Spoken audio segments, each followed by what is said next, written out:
Good morning student. आज अपने rectifier के बारे में स्टडी करेंगे। तो स्टूडेंट, रेक्टिफायर क्या चीज़ है इसके बारे में अपने देख लेते हैं। रेक्टिफायर को अपने हिंदी में बोलते हैं दिष्टकारी।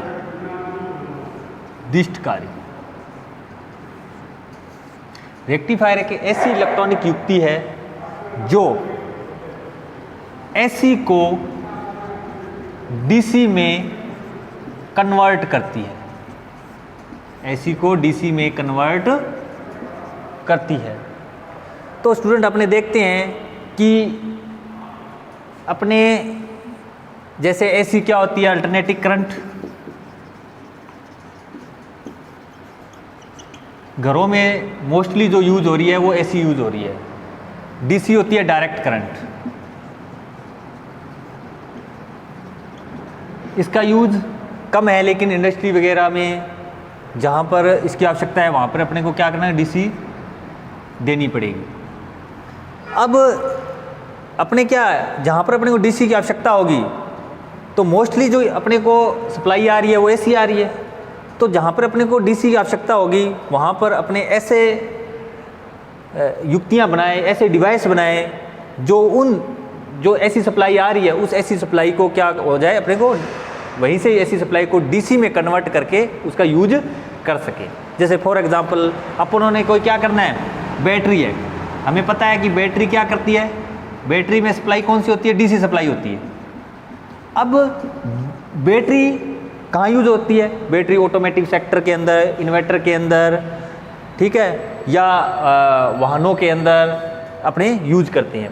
अब बैटरी डिस्चार्ज होगी अपनी, मान लेते हैं, तो अपने को बैटरी डिस्चार्ज होगी तो बैटरी को चार्ज करना पड़ेगा। तो चार्ज करने के लिए अपने को सप्लाई कौन सी आवश्यकता पड़ेगी, किस सप्लाई की आवश्यकता पड़ेगी, डीसी सप्लाई की आवश्यकता पड़ेगी।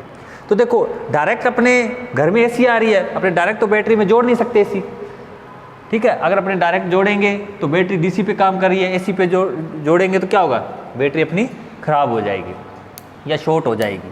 तो इसीलिए अपने बीच में एक ऐसी युक्ति की आवश्यकता पड़ी जो अपने घर में जो ऐसी सप्लाई आ रही है उसी को अपने डीसी में बदलकर बैटरी को चार्ज कर सकते हैं। तो इस तरह के जो यूजेस है वहाँ पर अपने को दिष्टकारी या रेक्टिफायर की आवश्यकता पड़ेगी। तो रेक्टिफायर एक ऐसी डिवाइस है, इलेक्ट्रॉनिक डिवाइस है जो क्या करेगी, अल्टरनेटिंग करंट को डायरेक्ट करंट में बदलेगी और उसका यूज अपने जहाँ पर डीसी की आवश्यकता है वहाँ पर कर सकते हैं। अब स्टूडेंट, ये तो मेन बात अपने रेक्टिफायर की है। अब जो रेक्टिफायर को मैं थोड़ा आपको बता देता हूँ, इसके अंदर कौन कौन से अपने डिवाइस लगेंगे इस रेक्टिफायर को बनाने के लिए, उसके बारे में अपने देख लेते हैं। बाद में इसके प्रकार जो है रेक्टिफायर के उसके बारे में देखेंगे। तो मैं थोड़ा सा ब्लॉक डायग्राम आपको बना के बता देता हूँ। जैसे फॉर एग्जांपल यहाँ पे मैंने इनपुट क्या दी, इनपुट दी एसी, तो मैं यहाँ पे क्या यूज़ कर रहा हूँ, ट्रांसफार्मर यूज़ कर रहा हूँ।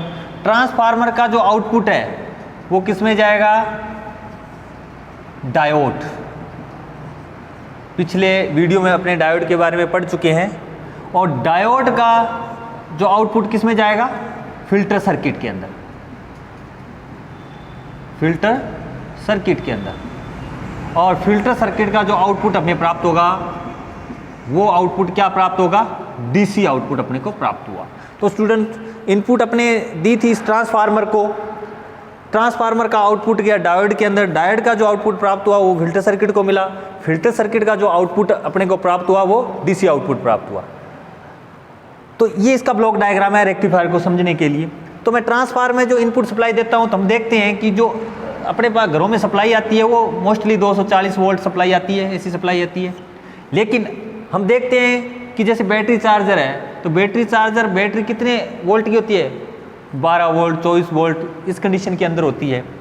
आउटपुट क्या होती है डीसी की, 12 वोल्ट 24 वोल्ट यही होती है। तो अपने को क्या करना पड़ेगा, ट्रांसफार्मर की सहायता से सबसे पहले यहाँ पे जो ट्रांसफार्मर मैं यूज करूँगा वो स्टेप डाउन यूज करूँगा, स्टेप डाउन ट्रांसफार्मर। आपको पता है स्टेप डाउन ट्रांसफार्मर एक ऐसा ट्रांसफार्मर होता है जो क्या करता है, वोल्टेज को क्या कर देता है, स्टेप डाउन कर देता है। ठीक है, इसके प्राइमरी में 240 वोल्टेज मिलेगी, लेकिन ट्रांसफार्मर की जो सेकेंडरी की आउटपुट प्राप्त होगा वो कितना, जैसे फॉर एग्जांपल मैंने 12 वोल्ट बनाया है तो 12 वोल्ट यहाँ पे अपने को आउटपुट इसका मिल जाएगा। ये जो 12 वोल्ट अपने को मिली है, तो ये 12 वोल्ट कौन सी है, अपनी एसी की वोल्ट है, ये एसी वोल्ट है 12 वोल्ट। ठीक है, उसके बाद ये 12 वोल्ट में इनपुट किसको मिलेगा, डायोड को मिलेगा। डायोड अपने पिछले अपने क्लास के अंदर पढ़ चुके हैं, डायोड क्या होता है। डायोड एक इलेक्ट्रॉनिक्स डिवाइस है ये भी। ठीक है, इसके दो टर्मिनल होते हैं, एनोड कैथोड। ठीक है, यह दो अर्धचालक युतियों से मिलकर बना होता है, पी और एन टाइप के। ठीक है, अब पी भाग से जो टर्मिनल जुड़ा है उसको मैं एनोड, और के भाग से जुड़ा है जो एन भाग से जुड़ा है उसको कैथोड। ठीक है, ये पॉजिटिव सिरा हो गया इसका, ये नेगेटिव सिरा हो गया इसका। ठीक है, डायोड क्या होता है, डायोड एक यूनिडायरेक्शनल डिवाइस है, यूनिडायरेक्शनल डिवाइस। यूनिडायरेक्शनल डिवाइस का मतलब हो गया कि ये एक दिशीय, एक ही दिशा में कार्य करेगा। कहने का मतलब, मैंने पिछली क्लास में आपको बताया था कि डायोड को अपने दो तरीके से जोड़ सकते थे। एक तो क्या था, एक तो फॉरवर्ड बायस में जोड़ सकते हैं, और एक रिवर्स बायस में। अब फॉरवर्ड बायस में क्या होता है कि डायोड का जो एनोड है वो बैटरी के धन सिरे से, और जो कैथोड है बैटरी के ऋण सिरे से जुड़ेगा।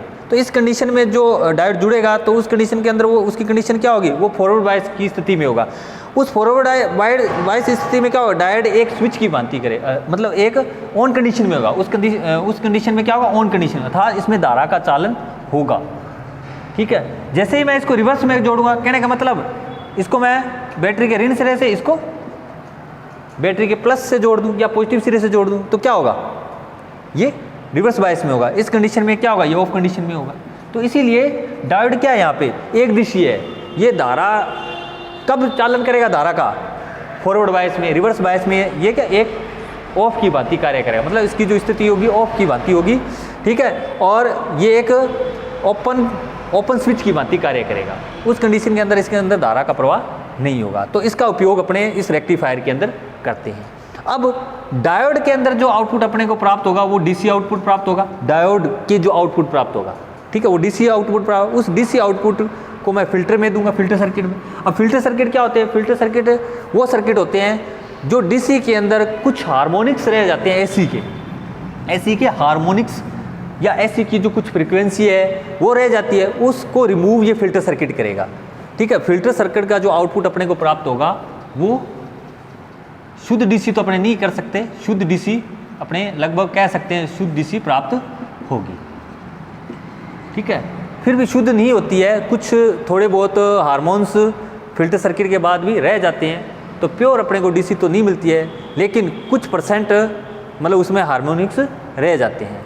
तो इस तरह से स्टूडेंट अपने क्या करते हैं, इस ब्लॉक डायग्राम से अपने समझ सकते हैं कि किस तरह से रेक्टिफायर जो डिवाइस बना होता है उससे अपने एसी को डीसी में कन्वर्ट करते हैं। ठीक है, तो इस तरह से अपने डीसी आउटपुट की प्राप्त होती है। तो मैं अब आपको बता देता हूँ रेक्टिफायर के प्रकार कितने हैं।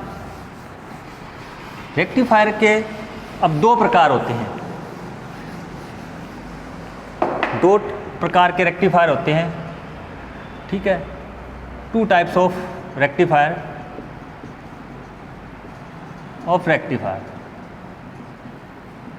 अब रेक्टिफायर के दो प्रकार होते हैं। एक तो क्या हो गया, हाफ वेव रेक्टिफायर,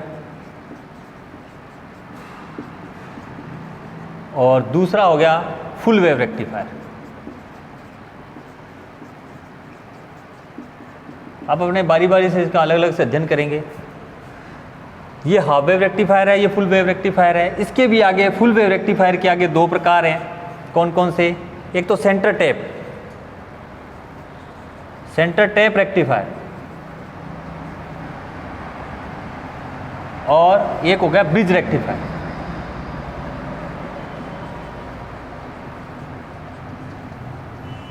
तो ये दो प्रकार के रेक्टिफायर हैं। ठीक है, अब इसके भी आगे दो रेक्टिफायर और हो गए, सेंटर टैप रेक्टिफायर और ब्रिज रेक्टिफायर।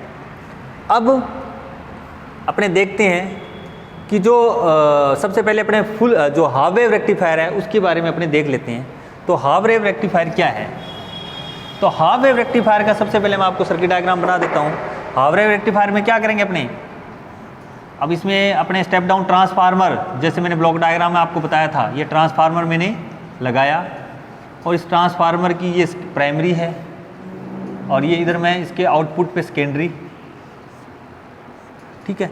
यहाँ पे मैं क्या दूंगा, फेज न्यूट्रल। जो इसको इनपुट सप्लाई दूंगा वो कौन सी होगी, ऐसी सप्लाई होगी, ठीक है। और ये ट्रांसफार्मर की जो ये प्राइमरी है ये सेकेंडरी है। सेकेंडरी के आउटपुट पे मैं क्या जोड़ूंगा, डायोड जोड़ूंगा। यहाँ पे ये डायोड जोड़ दिया मैंने एक, ठीक है। और यहाँ पे जो अपने को आउटपुट प्राप्त होगी वो डीसी होगी।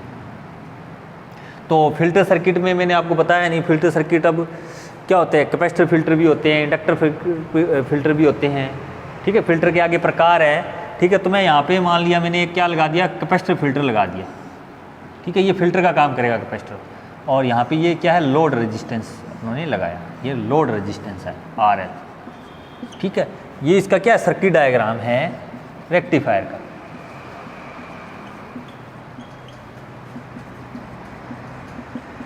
कौन से रेक्टिफायर का, हाफ वेव रेक्टिफायर का सर्किट डायग्राम है ये। तो देखिए जो मैंने ब्लॉक डायग्राम में वही सिस्टम है जहाँ पे मैंने इनपुट किसको दिया, ये स्टेप डाउन ट्रांसफार्मर है। कौन सा ट्रांसफार्मर, स्टेप डाउन,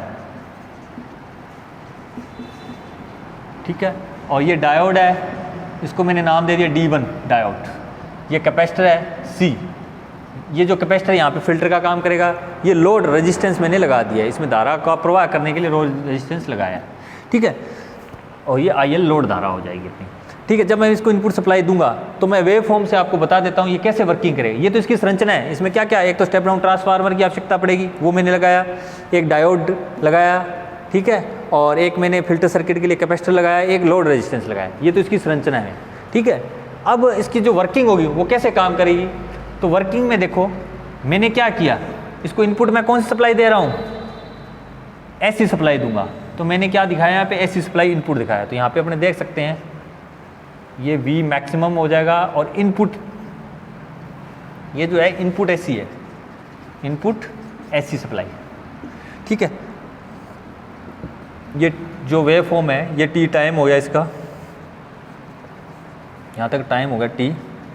अब जो इसकी आउटपुट अपने को प्राप्त होगी वो देखो, जब मैं इनको इनपुट सप्लाई दूंगा, ऐसी सप्लाई दूंगा, तो ट्रांसफार्मर यहाँ पे जो स्टेप डाउन ट्रांसफार्मर है ये कौन से है, 240/12 वोल्ट का है।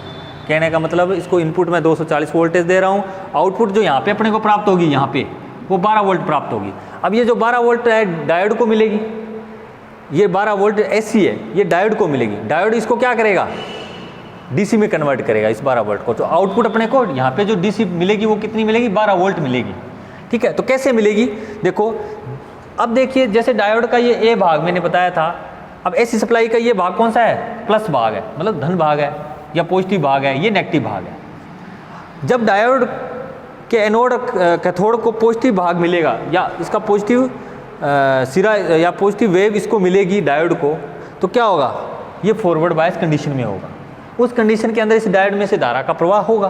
तो मैं यहाँ दिखा देता हूँ, ये जो नीचे मैं दिखाऊंगा ये क्या आउटपुट है, किसका, रेक्टिफायर का आउटपुट है, या डायोड का अपने बोल सकते हैं आउटपुट है। तो यहाँ पे इसके धन भाग में क्या होगा, अपने को वेव इसको प्राप्त होगी, ठीक है।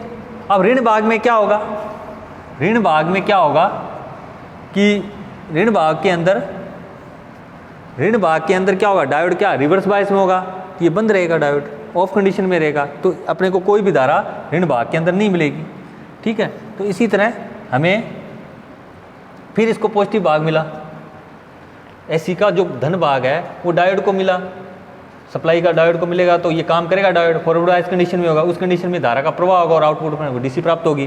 तो ये देखिए ये अपनी, तो इस तरह से अपने को आउटपुट DC प्राप्त होगी। अगर मैं फिल्टर सर्किट लगा देता हूँ तो ये जो हिस्सा है अपने को इस टाइप का प्राप्त होगा, इस टाइप का, ठीक है। ये मतलब इस टाइप का होगा, ठीक है।